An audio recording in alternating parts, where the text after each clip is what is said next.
तो दोस्तों जब हम बात करते हैं यूरोप में काम करने के हवाले से, हमारे पास शेंजन में बहुत ज़्यादा ऑप्शंस हैं। जर्मनी, फ्रांस, इटली, स्पेन, कहीं पर भी हमें अगर वर्क परमिट मिलता है तो हम काम कर सकते हैं। मगर हमारे लिए एक बहुत बड़ा चैलेंज होता है लैंग्वेज का। वहाँ की जो ऑफिशियल लैंग्वेज जब तक हम नहीं सीखते या जब तक हम उसको बेहतर अंडरस्टैंड नहीं करते, तब तक हमारे लिए सर्वाइव करना मुश्किल होता है।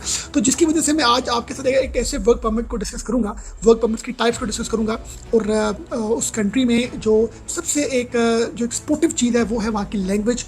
मैं बात कर रहा हूँ आयरलैंड की। आयरलैंड की जो ऑफिशियल लैंग्वेज है वो आयरिश एंड इंग्लिश। मतलब अगर आपके इंग्लिश आती है तो आप जो हैं वो ऑफिशियली उनके डिपार्टमेंट्स और उस कंट्री में इंग्लिश जो है वो ऐसे ही बोली जाती है जैसे कि इंग्लैंड में। तो बड़ा लोगों के लिए जिनको थोड़ी बहुत मतलब इंग्लिश आती है, उनके लिए ग्रो करना, जॉब हासिल करना, चीज़ों को बेहतर अंडरस्टैंड करना आसान है। आयरलैंड की जो पॉपुलेशन है वो 5 मिलियन है और करेंसी जो है यहाँ पर पाउंड चलता है और इसके साथ जो इनका कैपिटल है डबलिन। और इसमें जो बड़ी इंटरेस्टिंग बात है कि आपके पास अगर आयरलैंड का वीज़ा है तो आप शेंजन में ट्रैवल नहीं कर सकते और आप यूरोपियन यूनियन में कर सकते हैं। इसी तरह किसी के पास अगर शेंजन का वीज़ा है तो वो आयरलैंड के लिए उसको सेपरेट वीज़ा लेना पड़ता है। तो आयरलैंड जो है वो पार्ट है यूरोपियन यूनियन का, मगर शेंजन का वो पार्ट नहीं है। तो इसके साथ अगर मैं बात करूं आयरलैंड के इंडस्ट्रियल पॉइंट ऑफ व्यू से इसकी क्या इंपॉर्टेंस है या इसमें जो जॉब की ग्रोथ या ओवरऑल जो वर्क वीज़ा के हवाले से क्या ग्रोथ है। लेकिन यूरोप के बहुत से कंट्रीज जो है ना वो बेस कर रहे होते हैं टूरिज्म ट्रेवल की इंडस्ट्री पर। मगर जो आयरलैंड है इसकी जो बड़ी इंटरेस्टिंग एक फैक्ट है वो ये है कि यहाँ पर मतलब गूगल, फेसबुक, एप्पल के जो हेड ऑफिस है ना यूरोप के रीजन के, वो आयरलैंड में।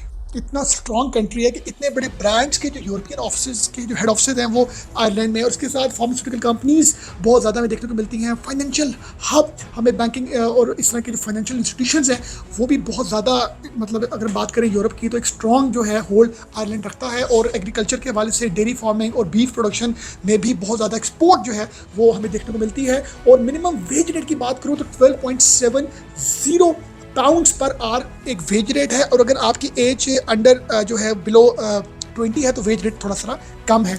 अब मैं बात करूंगा टाइप्स ऑफ वर्क वीज़ाज़ की, वर्क परमिट्स की, जो ऑफिशियली गवर्नमेंट ऑफ आयरलैंड ने अनाउंस किए हैं कि आप किस कैटेगरी में आप फॉल करते हैं, उसके अकॉर्डिंगली आप जो है वहाँ पर ट्रैवल कर सकते हैं। काम के हवाले से, जॉब के हवाले से, बिजनेस के हवाले से, नौकरी के हवाले से।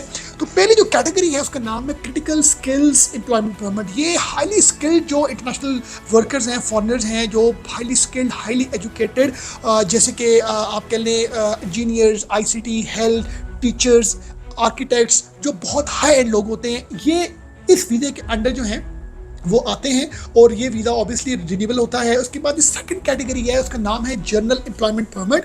ये बेसिकली इसमें कोई क्वालिफिकेशन का क्राइटेरिया नहीं है, इसमें कोई ऐसी हाई कोई डिग्री की रिक्वायरमेंट नहीं है। सिर्फ ये कि आप इस जनरल एम्प्लॉयमेंट परमिट में तभी आप एंटर हो सकते हैं, आपको तभी मिलता है जब इसकी जो एलिजिबल कैटेगरीज ऑफ एम्प्लॉयमेंट जो गवर्नमेंट ने अनाउंस की हुई है ना कि ABCD या मतलब स्पेसिफिक प्रोफेशंस के लोग ही इस वीज़ा के अंडर आ सकते हैं। और ये लिस्ट ऑफिशियली मैं आपके साथ अपने नेक्स्ट व्लॉग में भी डिस्कस करूंगा। और इसके अलावा जो इनका थर्ड वीज़ा कैटेगरी है वो है dependent partner spouse employment permit. ये सिर्फ उन्हीं स्पेसिफिक लोगों को मिलता है जो क्रिटिकल स्किल्स परमिट होल्डर्स होते हैं, उन्हीं की मतलब आप कह लें स्पाउस, पार्टनर, डिपेंडेंट जो है वो ट्रेवल कर सकते हैं। और इसके बाद जो फोर्थ नंबर है वो intra company transfer employment permit. ये उन एम्प्लॉयज़ को दिया जाता है जो आयरलैंड में आते हैं। Intra company transfer employment permit है, ये जो high official, high senior, CEO, managers, executive level के लोग होते हैं, नॉर्मली इस कैटेगरी में वो आते हैं। नंबर 5 में इंटर्नशिप एम्प्लॉयमेंट परमिट। ये एक आप समझ लें जो फॉरेन स्टूडेंट्स हैं जो पढ़ने आते हैं आयरलैंड में या पढ़ चुके होते हैं, स्टडी वीज़ा जब उनका ख़त्म होता है तो फिर वो इस इंटर्नशिप एम्प्लॉयमेंट परमिट को अप्लाई करते हैं और वहाँ पर जॉब्स ढूंढते हैं और कोई एक्सपीरियंस गेन करते हैं इंटर्नशिप के हवाले से, जॉब के हवाले से। नंबर 6 में है contract for service employment permit. ये उन वर्कर्स को दिया जाता है जो आयरलैंड में किसी कंपनी के साथ कनेक्ट होते हैं, किसी न किसी हवाले से उनका किसी एक कंट्री का आयरिश कंपनी के साथ कोई कॉन्ट्रैक्ट होता है तो उस बिहाफ पर इनको ये वीज़ा मिलता है। नंबर 7 इनका है स्पोर्ट्स कल्चर एम्प्लॉयमेंट परमिट। ये उन लोगों को दिया जाता है जो स्पोर्ट्स में या किसी कल्चर को प्रमोट करने के हवाले से आते हैं।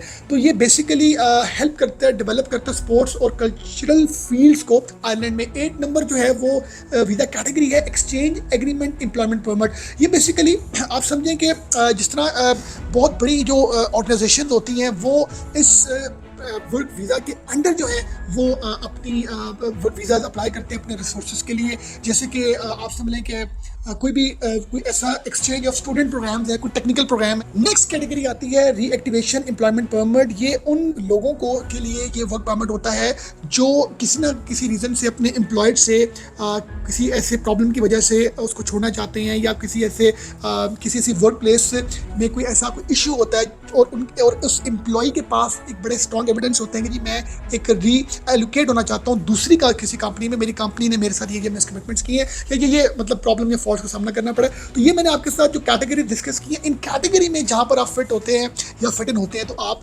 उस वीज़े के लिए अप्लाई करेंगे। अब अप्लाई करने के लिए ऑब्वियसली मतलब आप जब भी अप्लाई करेंगे तो आपको department of enterprise trade and employment की तरफ से एक क्लियरेंस चाहिए। आपसे मुराद आपके उस एम्प्लॉयर को, आपका जो एम्प्लॉयर है, आपकी जो कंपनी, आपका जो ऑर्गेनाइजेशन है, वो department of enterprise trade and employment से क्लियरेंस लेगा। क्लियरेंस लेने के बाद फिर आपको जो है वो वर्क परमिट भेजेगा। वर्क परमिट भेजने के बाद जो आपकी होमलैंड कंट्री में जो आपकी आयरलैंड की जो एम्बेसी है, कॉन्सुलेट है, वहाँ पर आप जाएंगे। आप अपने सारे डॉक्यूमेंट्स, अपना CV, अपना वर्क परमिट, अपने पासपोर्ट, अपने पिक्चर्स, अपने फाइनेंशियल आपके सपोर्टिंग डॉक्यूमेंट्स और आपका वर्क एक्सपीरियंस या जिस वीज़ा कैटेगरी में जा रहे हैं तो उसके सारे एविडेंसेस वो आप सारे उनको देंगे।